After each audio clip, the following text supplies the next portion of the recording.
Hello everyone who's joined us on the webinar. Again, just letting you know, we'll kick things off in a couple of minutes. People were here in the Messina store in Hong Kong. It's just getting settled and their ice cream, you can hear they're a bit rowdy. So we'll kick things off very shortly. For those that have just joined, again, one more minute and we'll get started. Everyone's just going to take a seat with their ice creams and, gelatos. And we'll kick things off very soon.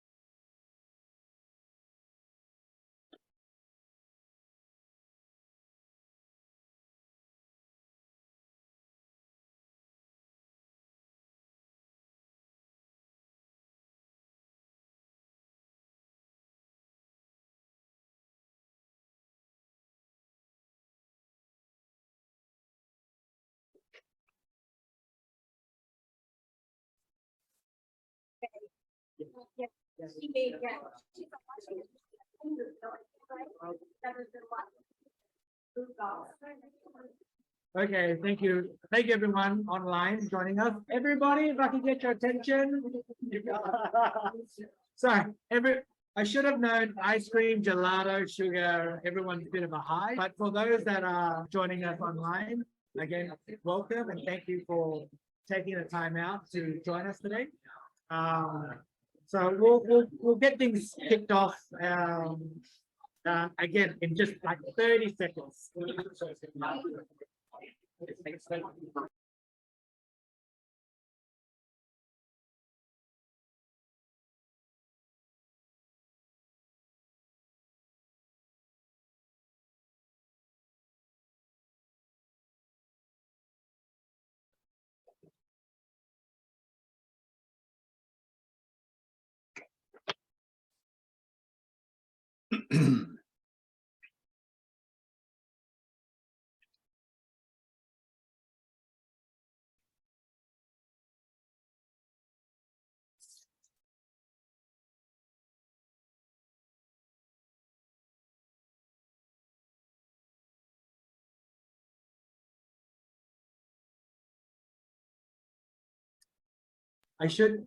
Here we go. Sorry, unmute technology, my bad. So welcome everybody. Thank you for making the time to join us today. Those that are joining us via webinar, sorry you don't get some gelato, but we'll organize to have something maybe sent out as a gift card or something. And everyone here, thank you for joining.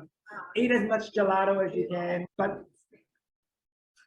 today's session is part of our Get It Done series, opportunities to buy in Australia. What we try to do at JL Finance is to help people with their financial goals. What we've learned from many years helping clients is that people want to get things done, want to do things, want to achieve financial freedom, but sometimes lack the knowledge, the expertise, and most likely time. The goal is to bring experts to you, sorry, this is weird, to give you the knowledge, skills to do what you need to do. So today I'm very honored and privileged to have Terry Ryder with us. And before I go into him, I do want to thank a few people, Messinas, for having us in the first place. We've also got sponsors, another partner of ours, giving our clients more choices. They provide great rates, fast service, transaction fees, fee-free transactions, as well as OREANA. I've got Matt and Andre joining us today. They are the only dual licensed financial planners that can provide advice in Australia and Hong Kong on all your financial planning needs, as well as Buy Smart Jo Bell, who is also a presenter. We'll talk about, I'll introduce her a bit more when it's her time to talk. But it's because of Jo and our conversations that we've had that has sparked this particular presentation, because I think people forget that as a mortgage broker, I'm actually working on the buy side. So my job is to help the buyer, same as Jo. And right now, I think, in my personal view, is probably one of the best times to get into property, Australian property. I've been doing this 20 years, and I've always said before Christmas is probably one of the best times to buy. Selling agents want to hit their commission before 1 month closure. Sellers want to have a good new year and celebrate Christmas with loved ones. with sizable profits these days, as well as the economic situation that we're facing right now, which Terry will go through. So to introduce Terry, Terry Ryder has been a specialist researcher and writer on Australian residential property in a career spanning 4 decades. He's a prolific writer who has written for publications such as the Australian Financial Review, the Australian and Money Magazine, in addition to leading property websites such as Property Observer. In addition, he has also published 4 books covering the real estate industry. He has frequently been interviewed on radio, television, appeared on Today Tonight, A Current Affairs, Sunrise, and the likes. And before I throw it over to Terry, just letting everyone know, we'll have Q&As at the end. For those joining us on webinar, you can put your questions in the Q&A box down below. So without further ado, I'll hand it over to Terry. Thank you, Jason. I'll share my screen. I just want to begin by saying that for a long time now, there's been a serious disconnect between what's happening in real estate in Australia and what mainstream media says is happening in Australian real estate. But right now, the gap between media perceptions and reality is greater than ever before. So today, my objective is to give you an outline of real estate markets in Australia and prospects for growth that is realistic, factual, and based on research evidence. My view very strongly is that now is a great time of great opportunity for property investors in Australia. Locations, the heat's come out of the market so that buyers can get into the market with less competition and urgency, and meaning there are prospects to buy at better prices than perhaps was the case a year ago. And at the same time, vacancies right across Australia, the lowest ever recorded, and rents are rising faster than I've seen in my 4 decades of researching real estate. There's a serious shortage of homes in Australia, and all the projections suggest that it's going to get worse before it gets better. This means there is an accumulation of factors likely to create price growth in the near future and in the longer term. So it's a time of opportunity for investors who can tune out all that media white noise and think and act independently. But first, let's have a look at some of the background issues before we then move on to talk about some of the opportunities. This is the sort of headlines we're seeing in Australian media at the moment.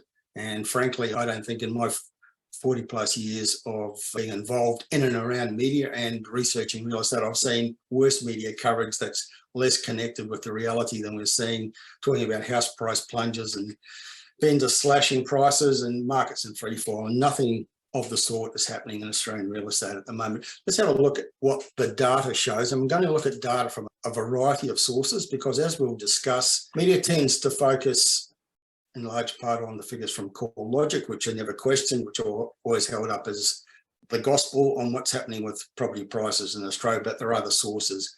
I'm going to compare some of the data from the different sources to show some of the discrepancies that are prevalent at the moment. But according to CoreLogic, in the last 12 months, we've seen good price growth right across Australia. The only markets, according to the CoreLogic figures, that are now in the negative in annual terms are Sydney and Melbourne, and only marginally. Brisbane and Adelaide are the leaders amongst the capital cities, still very strong annual growth there. And some of the other capital cities, Perth, Hobart, Darwin, Canberra, more moderate growth in annual terms. Regional markets have been performing fantastically well in Australia for the past 5 or 6 years. Overall have been outperforming the capital cities, and still in annual terms, very strong growth in most of the regional markets around Australia. Unit markets also doing well, and I think one of the emerging trends in Australia at the moment is that there is growing demand from buyers for apartments in the bigger cities, driven by affordability reasons and also the pursuit of lifestyle and good locations at affordable prices. But in annual terms, again, Sydney and Melbourne are down a little bit in annual terms, in terms of their median apartment prices, but Brisbane and Adelaide, again, amongst the leaders, and some of the regional markets have done well, particularly regional Queensland, which includes the Gold Coast and the Sunshine Coast and some other notable markets with strong apartment sectors. In the latest quarter, the figures have turned more negative in some locations. And one of the points I want to make about the figures, particularly for Sydney and Melbourne and Brisbane, is that what we've seen when we dissect the data a little bit more deeply is the top end of the market in the biggest cities is down quite a lot. And that's dragged down the overall median prices for those biggest cities and given the impression, I think, that prices are falling more extensively than they really are across the board. So in the latest quarter, according to the CoreLogic figures, Sydney and Melbourne are down the most, but Adelaide and Perth and Darwin are still growing their prices, and some of the regional markets also have prices higher than the previous quarter. But what I want to do is emphasize the discrepancies in the data when you source information from different sources. And this is something that media should do but doesn't do, because CoreLogic is the source of price information that is most quoted, but it's also the most negative information in the market. And I think they're driven fundamentally by a desire for publicity, and they know that sensational negatives sell. And I think that distorts the message we often get from that particular source. But if we compare the quarterly data from CoreLogic with the quarterly data and most recently published by the Australian Bureau of Statistics, which is the official source of information, of course, we see quite stark differences. For example, CoreLogic says Brisbane's dropped 3% in the latest quarter, but the Australian Bureau of Statistics says Brisbane prices haven't dropped at all. Sydney's down 6.7% according to CoreLogic, but only 1.5% according to the Bureau of Statistics. Canberra's down 3% in the CoreLogic figures, but only 1% according to the ABS. And regional Queensland down 2% according to CoreLogic, but actually up 2.8% in the figures published recently by the Australian Bureau of Statistics. Another comparison comparing what's happened to house prices in the major cities and some of the regional markets from 3 different sources. And again, we see these differences in outcomes. Sydney's down according to CoreLogic, but it's up according to the Bureau of Statistics in annual terms, and also according to SENDFX research, which is another good source of property data that we use a lot at hotspotting. Similar for Melbourne. Melbourne's down according to CoreLogic, but it's up 3.5% according to the Bureau of Statistics, and it's up 5.5% according to SENDFX research. Hobart's up in annual terms according to all those 3 sources, but how much is it up? 6% according to CoreLogic, 19% according to the Bureau of Statistics, 15% according to SENDFX research. And Canberra, look at the discrepancy there. Canberra's up 6%, says CoreLogic, but the ABS says it's up 18%, and SENDFX research says it's up 28%. Now, as real estate consumers, how do you make sense of all these differences in the data? And I think the point that I would like to make is that it's all dodgy data to a certain degree. It's all rubbery figures. They've all got their different methodologies and they all have their flaws, and that's why they come up with these contrasting results. But I would urge you as consumers not to necessarily believe the figures that you're seeing published, because there's almost certainly another source, equally reputable compared to CoreLogic, who has figures that are different and maybe paint a more positive picture overall. Just to further ram home that point, dwelling prices, how much they've moved up or down in the past month. Melbourne has either fallen 1.2% or 0.5%, or it's actually risen 1.6% according to SENDFX research. Adelaide's had no change, or it's fallen a little bit, or it's risen a little bit, depending on whose figures you believe. Perth, prices are still rising according to PropTrack or SENDFX research, but they're down a little bit according to CoreLogic, etc. In annual terms, nationally for the past month, CoreLogic says prices are down 1.6%. PropTrack says they're down only 0.4%. And SENDFX researchers are actually up 0.5%. So we like the data from SENDFX research for a number of reasons. We use it for information about vacancy rates and rentals and all sorts of other good information, freely available, ones that I urge property investors to tap into. And their figures tend to be more positive and I think a little bit more realistic than the numbers we get from CoreLogic. And just to summarise, how much of house prices grown in the past 12 months in Australia in national terms? CoreLogic says 5.5%, SENDFX research says more than 15%.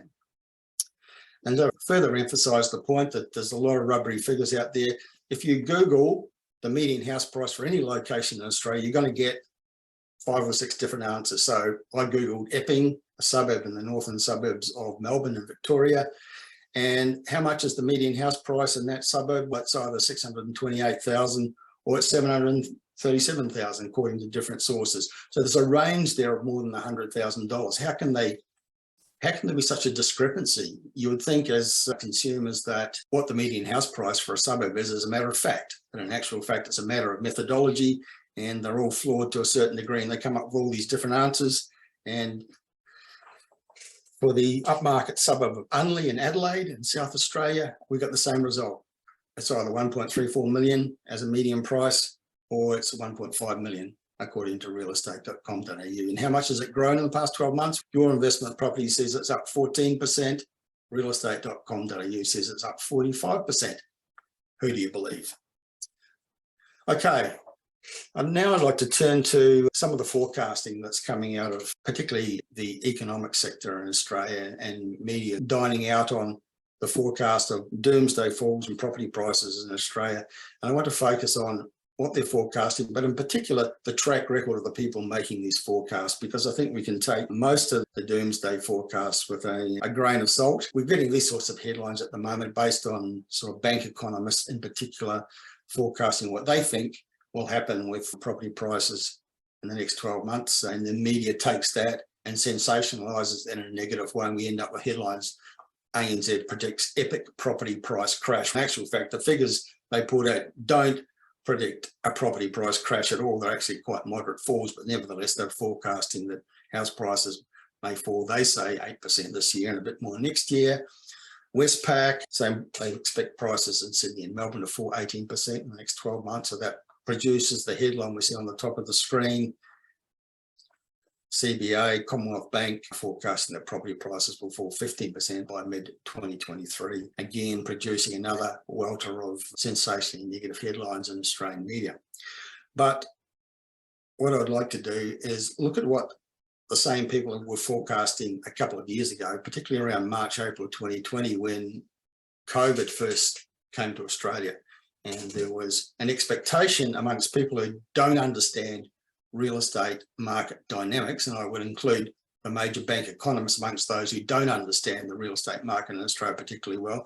They were forecasting in the wake of the arrival of COVID and the impact it would have on the economy that property prices would fall 13%, according to the ANZ senior economist Shane Oliver, always in the media, probably the worst forecaster of Australian property price outcomes in the history of the nation. He was forecasting house prices to fall 20% in 2020. Louis Christopher from Eskin Research, he thought that property prices could fall as much as 30% in 2020. Gareth Aird from Commonwealth Bank, their senior economist, his worst case scenario was a fall of 32% in 2020. National Australia Bank expected prices to fall 30% from that point by the end of 2021. Bill Evans from Westpac was forecasting a 10% drop in the next 12 months. The most extreme forecast came from Digital Finance Analytics, which gets way more media than it really deserves. A 60% chance that house prices would fall by 30 to 45% in 2020 due to high unemployment. And UBS, which is a kind of a merchant bank, which is also very negative about real estate usually, was predicting that house prices would fall 20%. So there we have all the usual suspects forecasting around about March, April 2020 that Australian house prices were going to pretty much collapse by as much as, well, according to Martin North, Digital Finance Analytics, up to 45%. So what actually happened? Prices actually rose in Australia in 2020. Nationally, on average, they were up 6%. Sydney was up 7%. Canberra and regional New South Wales rose 9%, and there was actually double-digit price growth in some markets in Australia, including capital cities like Hobart and Darwin, and also some of the regional markets like regional Tasmania. So quite a contrast between the actual outcome and what was forecast by the senior economists from some of our major institutions. And they have quite a track record of getting their price forecasting wrong, but always on the negative side. But if we fast forward to the beginning of, just before I get there, there were some people who forecast that prices would rise in 2020. Simon Presley of Propertyology is a very good analyst. And if you're interested in Australian real estate, I'd urge you to subscribe to his newsletters. Very good analyst of what's happening in markets around Australia. Stephen Koukoulas was forecasting price growth. James Simon from Aussie Homelands. And of course, us at HotSpotting, we also saw the beginnings of a property boom that the senior bank economists did not see. But they were at it again early in 21. They were actually now got the message that prices were rising, not falling. So their forecast for 2021 were, yes, prices were going to rise, but their forecast suggested that prices were going to rise only very moderately. ANZ suggested about 9%. National Australia Bank was less bullish. They thought that house prices in Australia in 2021 would rise about 5%. Gareth, Commonwealth Bank, head of economics, he thought house prices up 8%, unit prices 5%. Shane Oliver from AMP Capital suggesting prices would rise 5%. Bill Evans, chief economist of Westpac, he said house prices would rise 4%. Christopher, 5 to 9%. CoreLogic suggesting prices might rise as much as 10%, and UBS said 5 to 10%. So what actually happened? We had a property boom in Australia that none of those people forecast, and prices rose 25% nationally as an average. Sydney was up 30%, so was Brisbane, Hobart and Canberra, 27%, Adelaide, 26%, and some of the regional markets also had fantastic growth. Queensland, 26%, Tasmania, 29%, and regional New South Wales, 31%. Could they possibly have got it more wrong in the last couple of years? So just remember that people now making the forecast that prices are going to fall 10, 15% in the next 12 months, they're the people who made those forecasts in 2020 and 2021, and they could not possibly have been more spectacularly wrong. And there's a bit of a pattern here, because if you go back further, at the end of the Sydney-Melbourne boom around 2017, they were forecasting big drops and didn't happen. At the time of the GFC, they were forecast by the usual suspects that property prices in Australia would fall like 40%. And of course, in the following year, prices rose, and the year after that, they rose even more. So there's a bit of a pattern here. I'd urge you to take these forecasts with a grain of salt. And if you're interested in property investment in Australia, just get on with business and choose good locations. Media loves it, of course. They love predicting doom rather than boom. In Australia, in the past 18 months, they've declared the end of the national property boom on 5 separate occasions, usually based on 1 month's data from CoreLogic. For example, in November last year, we had these sorts of headlines based on 1 month's data from CoreLogic. Was a little bit more negative than the month before, so the media declared the end of the property boom. And then a month later, they were saying the boom isn't over. House prices are still growing. In fact, Australian housing prices were recording the highest growth rate in 20 years. That was 1 month after they declared the end of the property boom. And there is a misinformation cycle, I would argue, particularly as pertains to the housing market in Australia. Organisations, most of what appears in Australian media about the housing market is a recycled press release. Organisations trying to achieve publicity will put out a press release. They know that sensational negatives gives them the best chance of publicity, so that's what they send to media. Journalists happily recycle that as news, and we get consumers absorbing very negative headlines and sound bites, and it affects the decisions they might make. In around March, April 2020, there were a lot of Australian consumers who had been planning to invest in real estate, and because of the headlines and the predictions that prices were going to crash, they stopped and said, no, I want to wait and see what happens. And 12 months later, when they were ready to take action again, everything cost 20% more than it had back then when they wished they'd taken action but were deterred by the negative media. And we're in a similar scenario right now. And I would urge all property investors considering or ready to move in the Australian market to tune out the media white noise and just get on with business. There's a lot of misinformation topics in media at the moment. Prices are falling everywhere. They're not. Clearly, they're not when you look at the data. Interest rate rises will cause prices to drop 15, 20%. That's typical of the shallow and kindergarten analysis that we get from economists and others in Australian real estate. There's even forecast that the Ukraine war is going to cause prices to drop 15% in Australia. I mean, my God, how do they draw that connection? They also are telling us that the exodus to affordable lifestyle trend, well, a lot of Australians have been moving from the biggest cities to the smaller cities and the regional areas. It's actually been a trend that's been underway for 10 years in Australia or more, and we'll talk about it in a little while in more detail. But media is portrayed as something caused by COVID. People leaving the cities because of the lockdowns, and therefore, once COVID is dealt with, people will move back to the cities. It's not happening, and I can assure you it's not going to happen. This is a long-term trend and one to follow. Okay, so against that background, I think there's a whole new focus that I think property investors should take in Australian real estate right now, and it very much relates to what's happening with vacancies and rents and yields, because this is a particularly strong story and far more important, I think, right now than what's happening or not happening with property prices. So this is one thing that all the data sources actually agree on, the fact that we have a chronic rental shortage crisis in Australia, and just how low the vacancies are. The main sources of information on that tend to be domain.com.au and SQM Research. Domain says national vacancy rates have declined to their lowest point on record, and the opening of international borders earlier this year in Australia has lifted pressure on an already strained rental market. Likely to get worse because the federal government has now announced that it plans to lift the migrant intake to fill job vacancies.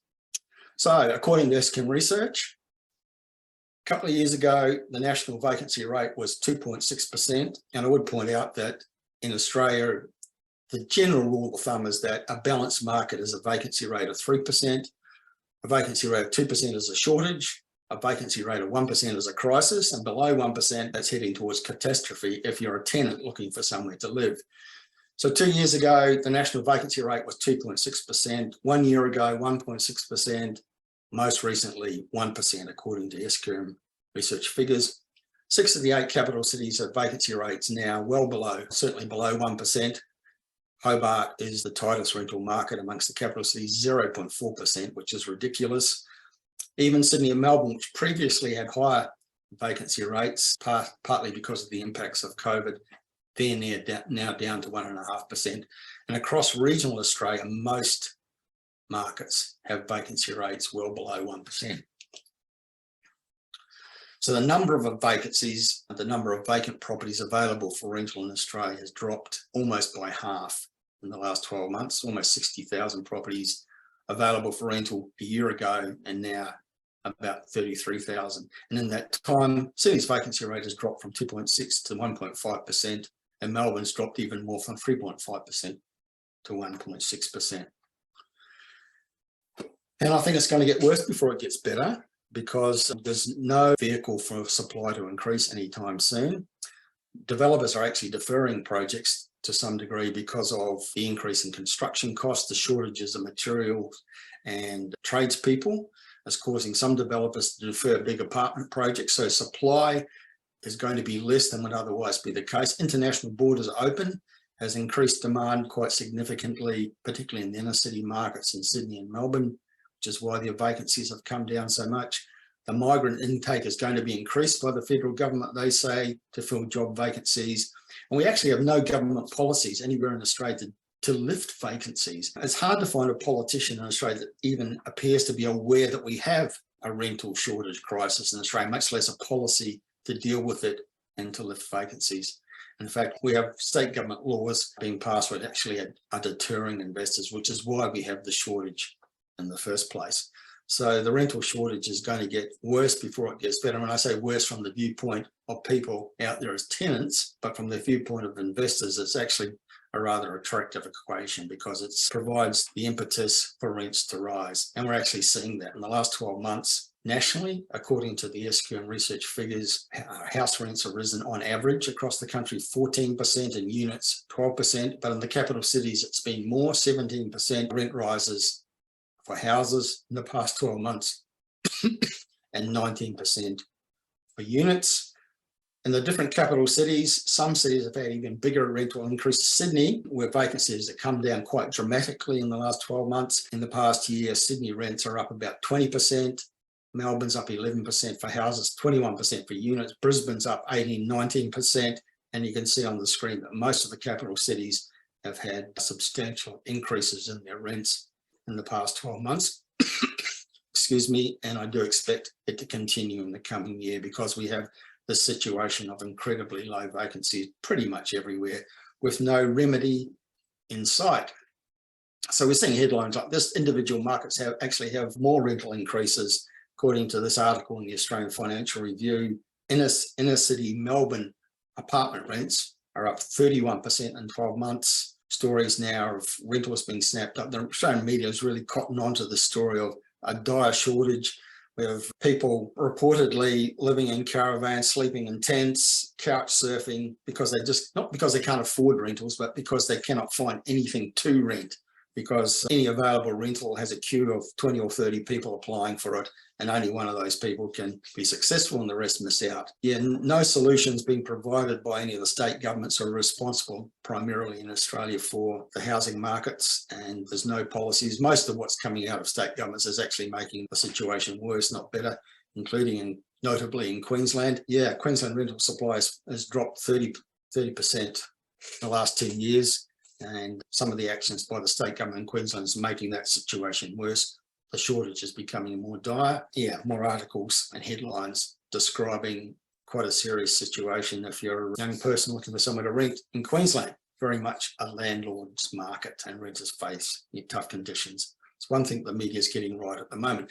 Now, a random selection of regional locations of Australia showing their vacancy rates, they're all well below 1%. And rentals have risen in these locations by somewhere between 20 and 30% in the last 12 months. And as I say, it's a random selection. I could give you a list of literally thousands of locations with the same sort of results as these for some of the locations in the regional parts of New South Wales, Queensland, and Victoria. What this means is there's quite an attractive, potentially an attractive equation for property investors. You're looking at a moderately priced property, maybe in one of the cheaper capital cities or one of the regional markets, where a property that might have sold for $550,000 12 months ago now could perhaps be purchased in a less competitive market with a good buyer's agent on your team, I would suggest, for maybe $520,000. And so with the rent at $500 a week, the yield just by buying it at a better price has improved from 4.7% to 5%. But the sort of pressure on rentals in the market and projecting a very moderate 10% increase in rentals, a year from now, the yield will be 5.5%. And in another year, with another moderate increase in rentals, 10%, the yield will have grown to 6%. So that's the equation, which I think is very attractive for property investors at the moment in Australia, at a time when interest rates are rising. And what's happening with rents and yields is compensating for the increases in interest rates at the moment. So I see right now as a time of opportunity. Many markets are less competitive than before. Not all. Some are still very competitive, and we'll talk about which markets they are in a moment. But there is an ability in some markets, at least, to buy at perhaps lower prices than would have been the case 6 to 12 months ago. The underlying economy in Australia is very strong. Unemployment is at very low levels historically. And the other factor that I would throw into the mix is that Australian real estate historically thrives amid economic disruption. We saw that with the arrival of COVID, when there was enormous economic disruption in Australia. Australia had a property boom out of that. We go back to the start of the century when there was 9/11 and the dot-com crash and all of the economic disruption that caused. Australia had a property boom from 2001 to 2004. And when the GFC struck in 2008, in the following 2 years, Australia had very strong rising property prices. And I think it's because real estate is a very strong hold on the culture of Australians. Australians trust it. They believe it's safe and solid. So in times of disruption or crisis, Australians tend to turn to real estate for safety and for growth. And that's why I think one of the key reasons why we had this real estate boom in Australia in the past couple of years amid the COVID disruption. So just a national overview of where various markets are, we've just completed our analysis for a report we publish quarterly called the Price Predictor Index. And in that, we analyse primarily sales volumes. We think sales activity, the number of sales happening quarter by quarter, is a forward indicator of what will happen with prices. That's why we're so interested in the trends with sales activity. What media tells us is what's happened with prices in the recent past, what's happened with prices in the past year or the past month, which is interesting, but it doesn't necessarily help you as real estate consumers, because the past doesn't necessarily inform the future. But the patterns with sales activity do provide an indication of what will happen with prices in the near future. So we've divided the major markets in Australia into winners and losers, and the markets in the middle. And there's some key trends that came out of this analysis. One is that buyers very much across the country are chasing affordability and perhaps also higher yields. What we've seen in markets around the country is that the best performing markets right now are the cheaper areas, the outer ring suburbs, regional centres perhaps below 500,000 with their median house price, and also near city apartments. And we're seeing that trend that I referred to earlier, where a lot of buyers are looking at suburbs perhaps in the inner city areas or our bigger cities or the middle ring areas where maybe the median price for houses is $2 million out of the reach of a lot of people, but in the same suburb, the median price for apartments might be 600,000 or 700,000, and people are going increasingly for that more affordable option. So we're seeing an uplift in sales activity in those apartment-dominated suburbs in our bigger cities at a time when markets, we're being told by media, are crashing everywhere. It's certainly not the case in some of these locations. There's very busy activity still in those. Another key trend is that the exodus to affordable lifestyle, as I like to call it, is still a dominant trend. So it means that people are perhaps moving to the fringes of the big cities or to the smaller cities or to the regional areas, looking for a different lifestyle enabled by technology. It's not a response to COVID. It's been underway for longer. It's about technology, the ability to work remotely and the pursuit of lifestyle at a more affordable price. The most dominant trend, I think, in real estate in Australia in the 21st century so far, and I think it's going to continue. The other key trend I see, it's the top end suburbs in the biggest cities that are the weakest markets. They're the ones that have fallen the most in sales activity and also in prices. And that's actually showing up in some of the price data. Media tends to publish the median price for Sydney overall has dropped X%. But when you segment it and look at it, the different market sectors in Sydney, you find the top end's dropped a lot, and that's why the median for the city has dropped. But some of the other sectors of the market, the more affordable sectors, are actually the prices have held up much better. And that's also true in Melbourne. So winners markets that are still strong with good sales activity and prices holding up well and still growing in many cases. Smaller capital cities like Adelaide, Perth and Darwin still doing very well. Regional Queensland overall is a very strong market. Outer Melbourne overall is a little bit down, but much stronger, I think, than media would have us believe. But the outer suburbs of Melbourne, sales activity is very strong. Regional Victoria and the regional areas of Western Australia and South Australia are also showing ongoing strength in their markets. Within some of those markets, Adelaide's got many good options, being such an affordable city, such great value for money compared to the bigger cities. Vacancies lower there than anywhere else in the country, so good rental yields. The northern suburbs have good options for investors on a budget, and there are other parts of the Adelaide market that are attractive. Perth also has a similar scenario where the cheaper areas are thriving, and you can buy in the sort of 300,000 and 400,000, get rental yields maybe around 6%. Darwin is a very underrated market, seldom gets discussed, any discussion about good places to buy, but it does have the highest, by far the highest median rental yields of the capital cities of Australia, close to 6% for houses, not bad for a capital city. The concern about Darwin is that it's a bit of a boom bust market. Its economy is a little bit thin, so a note of caution about Darwin, but it does present some possibilities at the moment. It's certainly a growth market at the moment. Prices are not falling there.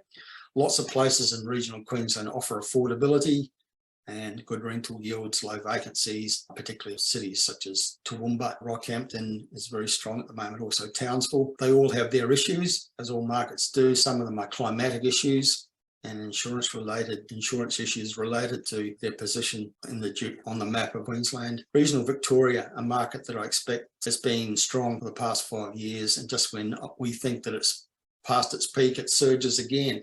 And I think it's going to have another surge because the Commonwealth Games is going to be held in regional Victoria in 2026. Only 4 years from now, it's going to precipitate a spend on infrastructure, transport infrastructure, sporting infrastructure, hospitality sector, and it's going to bring a big focus to regional Victoria and to Melbourne. It's worth keeping in mind, in fact, as a side issue, that in the next 10 years, Australia is going to be hosting 5 global sporting events, and it's all about infrastructure. It's all about focus and attention and visitation to Australia.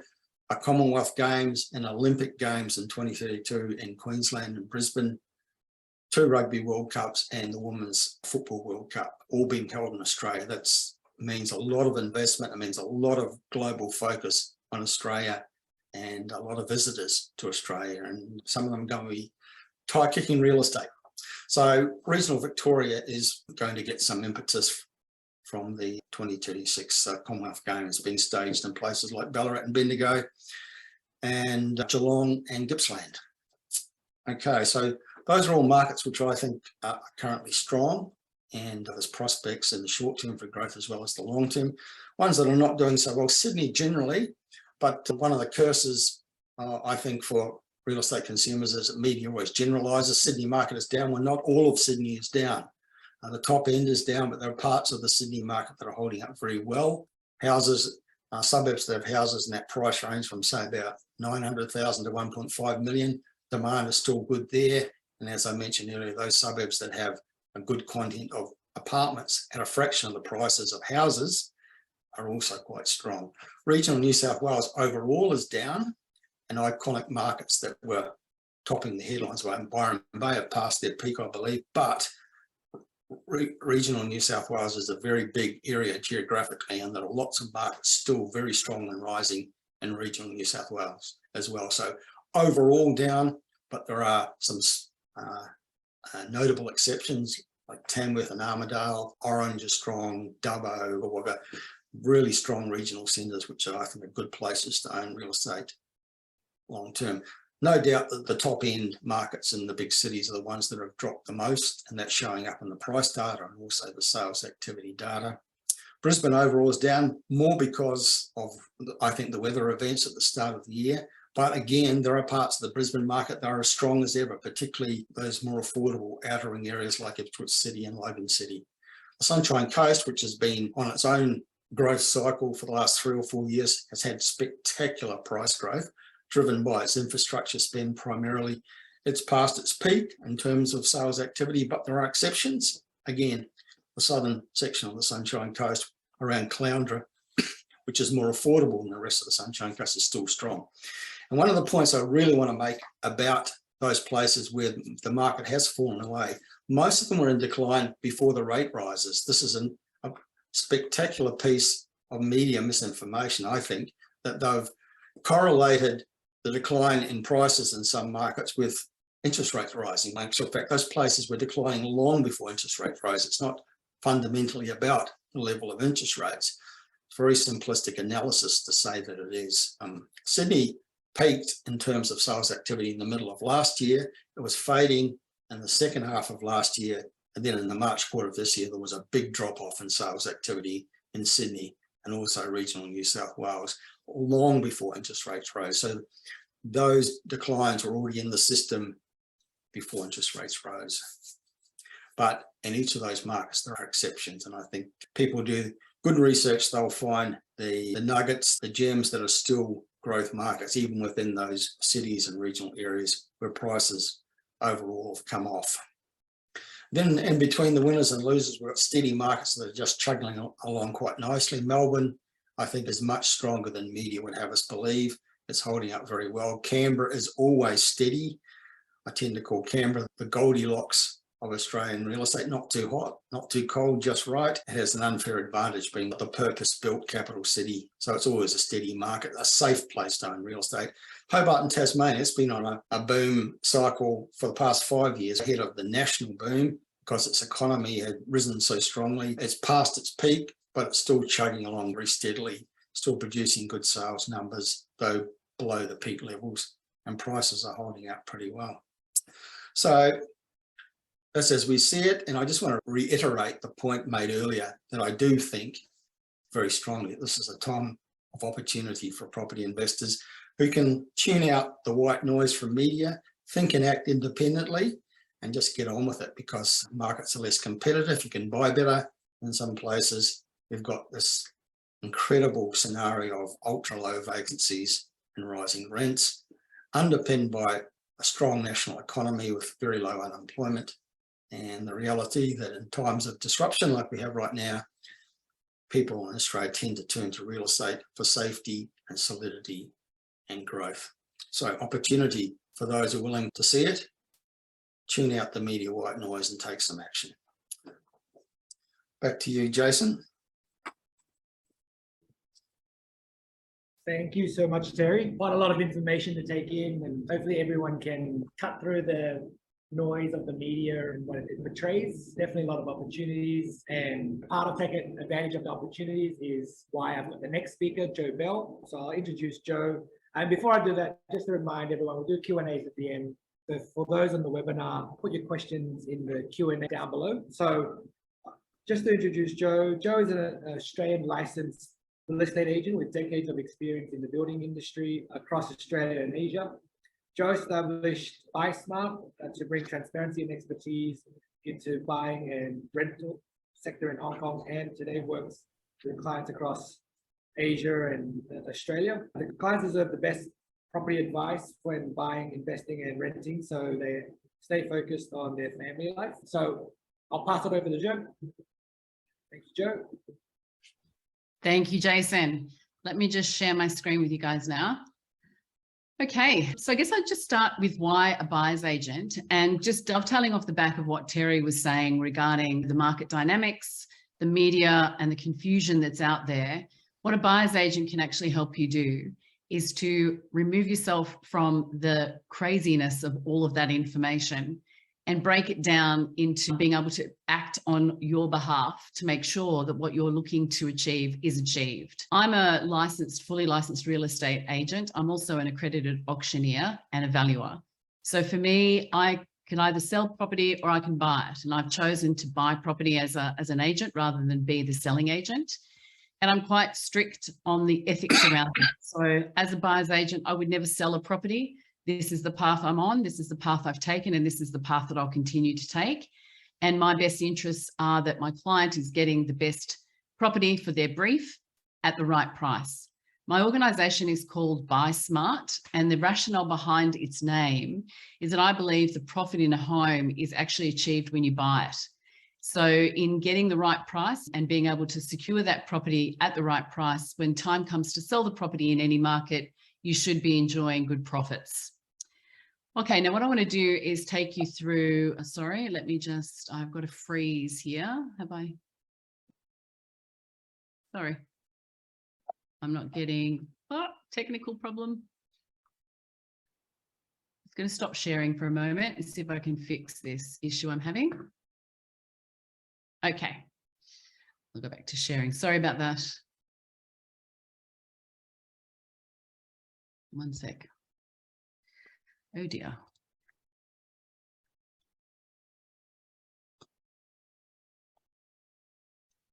Sorry, Jason. Okay, we're back on. What I would like to do now is to take you through a couple of case studies just to demonstrate the difference of properties that I'm buying. So here is a case study, Bersica, which is a suburb of Rockhampton, 640 kilometres north of Brisbane and 40 kilometres west of Yeppoon. Median house price is $220,000. The vacancy rate at the time I did this slide was 0.7%. And the one-year growth rate was sitting at 11.2%. With about $3 billion in infrastructure projects coming into the Rockhampton area, and approximately 34% of the population in that location rent homes. There is a real rental crisis in this particular area, and certainly between Rockhampton and Yeppoon, I'm buying there quite regularly at the moment, and we're renting, we have tenants lined up to move in before we settle. In this particular case, the house was a 4-bedroom home, 2 bathrooms and 2 car parking. It was 118 square metre internal space and 810 square metre block of land. I purchased it on the 19th of September in 2021 for $360,000. CoreLogic estimated its current value at $413,000, and we have it rented at $560 a week. So it's showing a yield of 8%. The fee that my client paid me for this particular assignment was $7,200. He was a returning client, so this was my second property that I purchased for him. Bernard Salt, who's a demographer, quote as saying Rockhampton is to become one of the top 20 biggest cities in Australia by 2050. If we look now at the next case study, this was a property I purchased in Toowoomba. This client wasn't an investor, they're actually a returning expat. So their objectives were quite different. They wanted to buy this property to renovate it, and yield wasn't as important, although it was a couple of years between purchasing. For them, it's going to be a couple of years and returning. This is East Toowoomba, and it's a suburb, obviously, of Toowoomba, about 130 kilometres west of Brisbane. Median house prices at the time I put this slide together was $680,000. The vacancy rate is at 0.5%. It grew by 27.9% in 1 year. Over 10 years, it's grown 91.4%. And as Terry alerted, this particular location has got a lot of infrastructure happening in and around it, about 28 billion in infrastructure projects either rolling out or to commence. And approximately 37% of this population rent. So I purchased a 3-bedroom, 1-bathroom, 2-car parking property. It's 120 internal space on a 910 square metre block of land. As I said, the client, their idea was to take this beautiful Queenslander home and extend and bring some modern elements to it, but increase the floor plan. It was purchased on the 22nd of September. I paid $765,000 for it. Its estimated value today by CoreLogic is $885,000. We have it rented at $735 a week and its yield is 4.99. The fee on this one was $15,300. The last case study, which is within the last 12 months, is this one here at the Gap. My lovely Hong Kong clients who have now gone back to Australia and about to move into their home. The Gap is a suburb situated about 10 kilometres northwest of Brisbane CBD. And the median house price there is $1,070,000. The vacancy rate in this particular location is marginally below 1%, and the 1-year growth for the location was 33%. The yield average in this suburb is 3.5, and there's a major upgrade on Waterworks Road, which makes this a very attractive area. That's been a bit of a bottleneck, but with that work upgrade, it's going to change the flow of traffic in and out of the area. This is a 4-bedroom, 2-bathroom, 2-car parking property. It's quite a large internal home and it's on 554 square metre block, and it's an elevated block from the street. It was purchased on the 24th of July, 2021. I paid $1.11 million for it. The estimated value on CoreLogic today is 1.45. Rented at $885 a week with a yield of 4%. My fee on this was $22,000. I want to talk you through my model and how I go about dealing with my clients to get the best outcomes. We start with a consultation. I spend about half an hour just getting an idea of what the client's expectations are and what they're looking to achieve. And then I send a proposal out so that we can then see on paper what we're agreeing to and what the fees associated with the assignment are going to be. I take a brief and I make sure that, particularly if it's an owner-occupier property, that the brief is a very strong, detailed brief, because people know what they want when they're going to be living in a home. So my job there is to really match what their needs are with a property that's going to be a home that they can live in and be happy in for the right price. If it's an investor, investors tend to ask me where I think a location could be the best location for them, and I utilize Terry's information. It's a very strong source of data for me. I also utilize CoreLogic, ABS, and an SQM. So I take that brief or that assignment to buy an investment property. I do my research and I pick properties out that sit within what we're hoping to scope, and I do my due diligence on those properties. Once I'm satisfied that I've got a good list, I shortlist it to the client. And in many cases, I think the big hurdle for people working with a buyer's agent is, what if the right property is the first property that an agent shows you? And as a buyer's agent, I get a sense and a feel with my clients as to whether or not they're going to accept and be receptive to getting the best house straight up. But that is part of the reason why you would hire a buyer's agent, is to cut time, take out the stress of having to project manage and do your own research, and make sure that the negotiating phase goes smoothly. So I will do a site visit. Now that can be done in several ways. I successfully do site visits on a video call, and I have people in each city where I get them to go and do a physical walkthrough if I'm not there. That works well, and I select specifically Class 2 agents who are fairly new, that are coming into the industry, because our sector is a growing market in Australia. We are starting to increase our industry. Then we go into negotiations. Now, guys, this one here is a big one. Negotiations can change. It can take a week or 2 weeks. You might put an offer in that sits 20 above where you end up landing, depending on the condition of the property and what comes back in the building inspection report. So I find the negotiating phase, this is where you get your real value from having a buyer's agent, if you've got a good buyer's agent. Then we move to contract signing. I stay with my client all the way through. I do the last walkthrough before settlement. I make sure that everything that's been agreed in the contract is sitting physically in the house, and that we're there's no damage and there's no rubbish that's been left behind. I'll work through with my clients at the contract stage. So I've got a network of conveyancers that I can refer people to. And then, as I said, I go through the handover. I also will help people repatriate or coordinate their international moves. So that's another element to the service that I provide, and it's part of the fee. Just 2 cases of home properties that I purchased more than 12 months ago, just to give you an idea of where they're sitting. So the challenges on this one in Frankston, it was a tight budget in a booming market. I had an indecisive and very risk-averse over 50-year-old female single. She was renting a property and needed to be out of that rental property. So I had a very tight time frame because she didn't want to double move. I found a home, this property in Frankston, and we settled with that as our number 1 choice. I had 54 groups went through the property. There were 13 offers. We were the 3rd highest but I carefully negotiated on a no conditions offer with a 2-day cooling off period. We got the building and pest inspection done and the conveyancer check. I identified a roof issue and renegotiated a further drop of $10,000 on the price. So we purchased this property for $570,000 instead of the top offer at $585,000. So I saved $15,000 there for her. I saved $300 on the conveyancing fee because the conveyancer is one I use regularly. We saved $250 for the client on the building and pest, and my agent's fee was $11,400.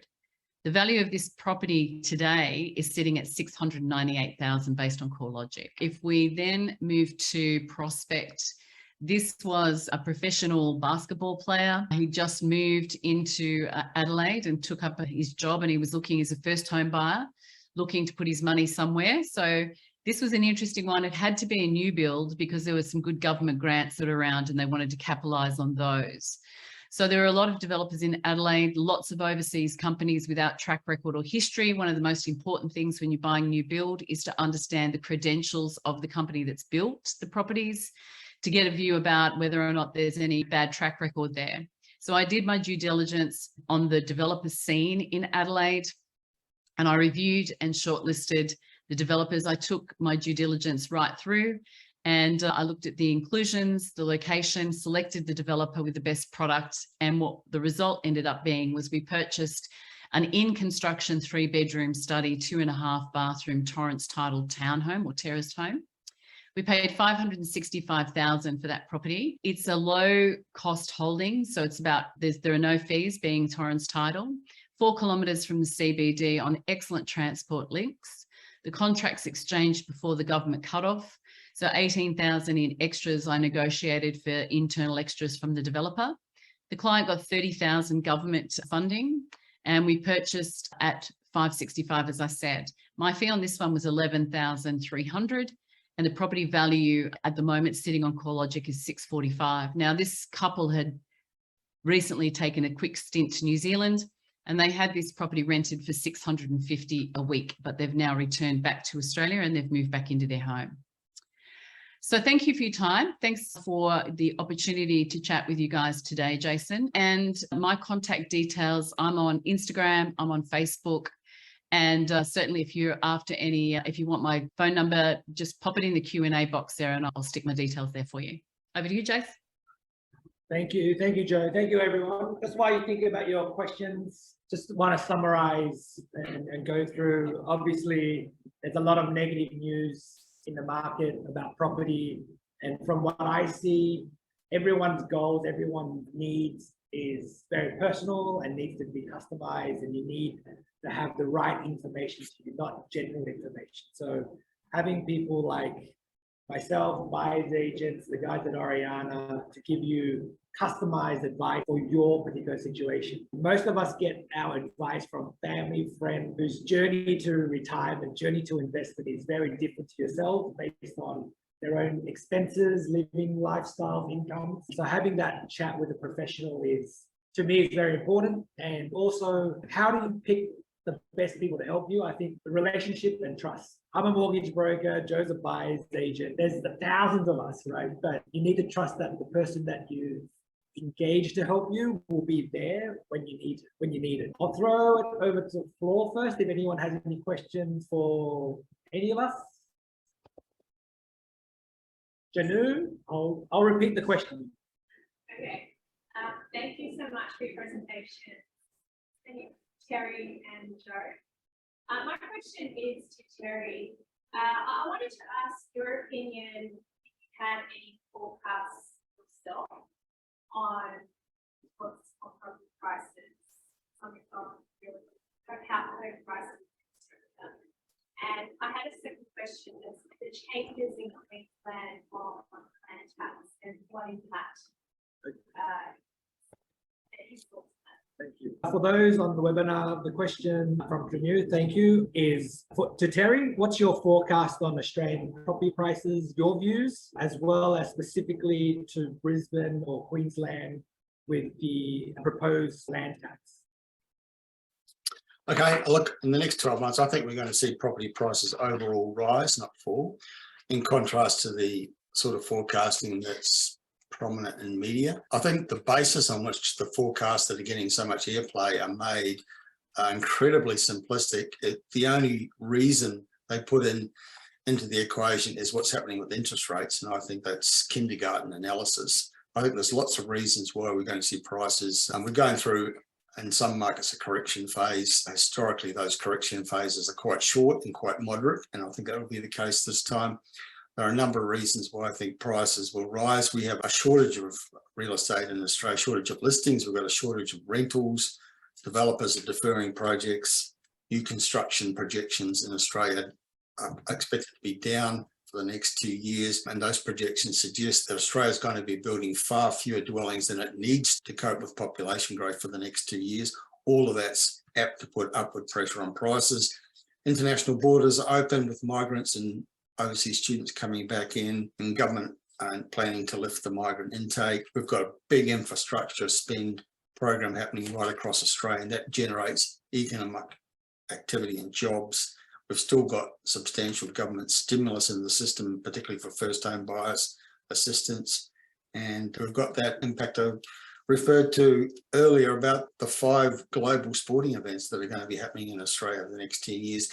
And the infrastructure spend that will precipitate. So all of these are factors which I think will lead to prices rising, not falling in the next 12 months. I think we're also going to see, for those who believe that interest rates are a big influence, we're getting towards the end of the rising cycle. I think next year at some point interest rates will come down again.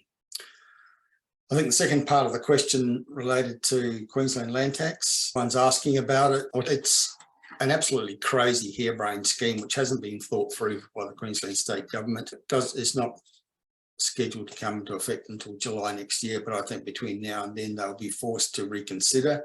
I think it's unworkable and unenforceable, and they'll be forced to admit that, and it probably won't happen. But in the meantime, it is scaring off some investors who are worried about it because it creates uncertainty, and investors don't like uncertainty. It's a shame because Queensland is really, regional Queensland in particular, and Brisbane taking a long-term view heading towards the 2032 Olympics, they're some of the best places to invest in Australia right now. And this ridiculous policy is just creating unnecessary static. Yeah, in summary, I think ultimately it's not going to happen. There's actually, sorry, Jason, there's just a question we've got in the box there from an anonymous attendee online. Is BA fees tax deductible if purchasing an investment property? Yes, they are. Thank you. That's an easy one. Any other questions? So I've got some coming in through WhatsApp. Another one for Joe. What should you look for in a buyer's agent? Yeah, that's a really good question. I think it's about rapport, and it's about the knowledge that the buyer's agent's able to exchange with you in terms of that initial brief. So you'll either get a sense that the agent's listening to you and understands what you're looking for, and you get a sense of confidence in their ability from those early discussions.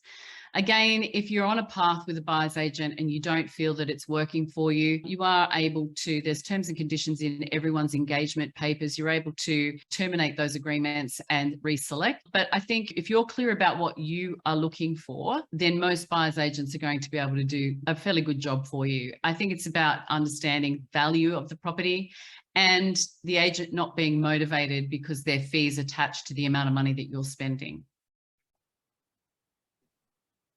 Thank you. Thank you, Joe. Again, just Checking any questions on the floor? No. So to Terry, I feel like you're very open to these questions. So what can you say to us that you wouldn't say to the media? What can I say to, or what I would say to you that I wouldn't say to the media, although I sometimes do say it to the media, is I think the media sucks in Australia, particularly when it comes to their reporting of the housing markets. Look, I actually started working life as a newspaper journalist, and I became a specialist writing about real estate. I'm embarrassed to be identified as a journalist because the standard is so poor.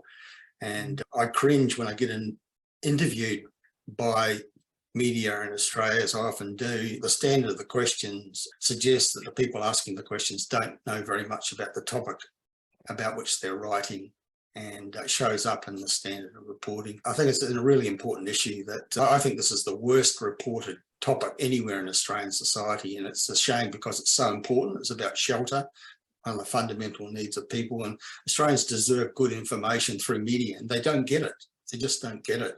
And so Australians and others wanting to buy property in Australia have to do their own research and seek advice from people they trust, because you're not going to get anything useful from mainstream media. Thank you. Thank you, Terry. Okay, another one for Joe. So hopefully this means everyone's going to do something, right? Someone's asking, can they clarify the tax deductibility of the buyer's agent fees? Is it added to the price, or is it a deduction against revenue? It's actually a deduction against the cost of the purchase of the property. When you're tax deducting, you're deducting the cost to enter, you're deducting the cost to maintain, and you're deducting, so that's where it sits. It's in that first year when you're putting your tax return in on the property. It'll be based on all costs associated with purchasing and holding that property. Okay, thank you, Joe. Again, just the floor. Anybody with a question? No? Okay. Any comments on the drop in AUD and how it could impact property? To Joe, Terry, before I jump in. The drop in what, sorry? In AUD. The Australian dollar. It's taken a hit, yeah. I think, Joe, you're in a really good position to comment on that. Sure.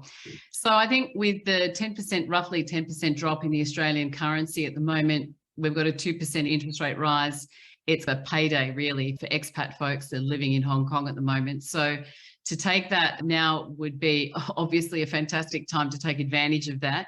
And certainly the interest rate rise noise is negated by the fact that the currency is working in the favour of the expat paying a much lower tax rate over there in Hong Kong. Yeah, reach out to me and I can put you on the right steer in terms of what kind of property is going to work for you. And you can use SENDFX, but from a mortgage side, with the dropping, as Joe said, at the pay rise, when we convert it back, so your borrowing capacity may increase or at least negate out the interest rate rise. So it's actually a good time to get your pre-approvals, people.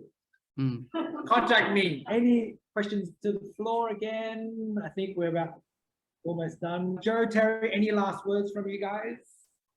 Just thanks for the time and the opportunity. And I'm really jealous about all that gelato that's getting consumed. And it was only a few months ago, I would have been there with you enjoying it, but I'll see you back in Hong Kong soon.